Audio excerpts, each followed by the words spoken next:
400 বছরের পুরনো এই আসকার দিঘির মতো শহরের বুকে থাকা আরেকটি গুরুত্বপূর্ণ দিঘি বলুয়ার দিঘি। এটির চারপাশেও দখল হয়ে গেছে। দিঘিটি পরিণত হয়েছে ময়লার ভাগাড়ে। এরকম চট্টগ্রামে আরও অনেক দিঘির আছে ভরাট হওয়ার অপেক্ষায়। এসব দখলের পেছনে রয়েছে ক্ষমতাসীনদের ছত্রছায়া।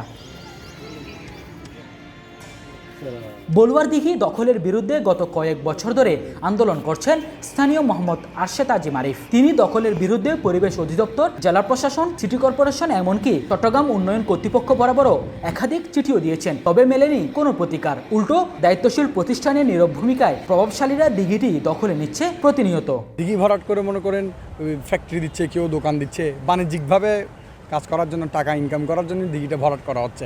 এখানে মানুষের যে একটা ব্যবহারের ব্যাপার আছে, হাজার হাজার মানুষ এখানে এই বলুয়ার দিঘির মধ্যে আশপাশে দেনবাজার ওয়ার্ডে পুরো চট্টগ্রামে একটা মাত্র দিঘি মনে করেন, এটা আজকে থেকে প্রায় 400 বছর আগের দিঘি। সরেজমিন চট্টগ্রাম শহরের 5টি গুরুত্বপূর্ণ দিঘি পরিদর্শন করে দেখা যায় চট্টগ্রামের কোতোয়ালির আসকার দিঘি ও বলুয়ার দিঘির চারিদিকে গড়ে উঠেছে বহুতল স্থাপনা, রয়েছে মসজিদ মন্দিরও। দখল দূষণে সংকুচিত হচ্ছে এনায়েত বাজার এলাকার রানীর দিঘি, পাহাড়তলির পদ্মপুকুর, বাকলিয়ার বড়মিয়ার মসজিদ পুকুর। এ ব্যাপারে পরিবেশবিদ ডক্টর ইদ্রিস আলী আজকের পত্রিকাকে বলেন, 1991 সালে মৎস্য অধিদপ্তরের জরিপে 19,250টি পুকুর জলাশয়ের অস্তিত্ব মিললেও এখন 10% অবশিষ্ট নেই। অর্থাৎ এখন 200 মতো জলাশয় আছে, তাও দখল হয়ে গেছে। প্রভাবশালীদের ছত্রছায়ায় এসব দিঘি জলাশয় দখল হচ্ছে প্রতিনিয়ত। এ সময় পুকুর দিঘি জলাশয় ভরাটের বিরুদ্ধে আইনের সঠিক প্রয়োগ নিশ্চিত করার আহ্বানও জানান তিনি। এদিকে এসব দিঘির দূষণসহ অবৈধভাবে নির্মিত স্থাপনা উচ্ছেদ, দিঘিতে আবর্জনা ও বর্জ্য ফেলার সঙ্গে জড়িত প্রতিষ্ঠানগুলোর বিরুদ্ধে প্রয়োজনীয় ব্যবস্থা গ্রহণের জন্য প্রশাসনের প্রতি দাবি জানানোর পাশাপাশি স্থানীয় বাসিন্দারা শতবর্ষী এসব দিঘি দখল ও দূষণের কবল থেকে রক্ষার মাধ্যমে চট্টগ্রামের ঐতিহ্যকে রক্ষার দাবি জানান।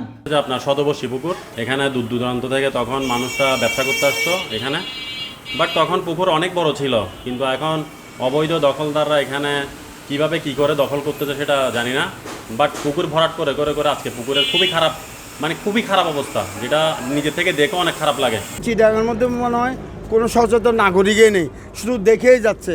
দিঘির অবস্থা তো এখন নাই, দিঘিই আছে, নাম নাই। এখানে দিঘিতে কেউ হাত ডুবোতে পারে না, পানিগুলো নষ্ট। দিঘি ভরাটের এ ব্যাপারে দৃষ্টি আকর্ষণ করা হলে পরিবেশ অধিদপ্তর চট্টগ্রাম জেলার উপপরিচালক মোহাম্মদ ফেরদৌস আনোয়ার বলেন, পুকুর ভরাটের কোনো সংবাদ পেলে আমরা দ্রুততম সময়ে ঘটনাস্থল পরিদর্শন করি এবং জরিমানা করি। এ সময় যেগুলো ভরাট হয়ে গেছে সেগুলোর ক্ষেত্রে খতিয়ান দেখে জলাশয় থাকলে খনন করে আগের অবস্থায় ফিরিয়ে নিতে যথাযথ ব্যবস্থা নেওয়ার আশ্বাস দেন তিনি।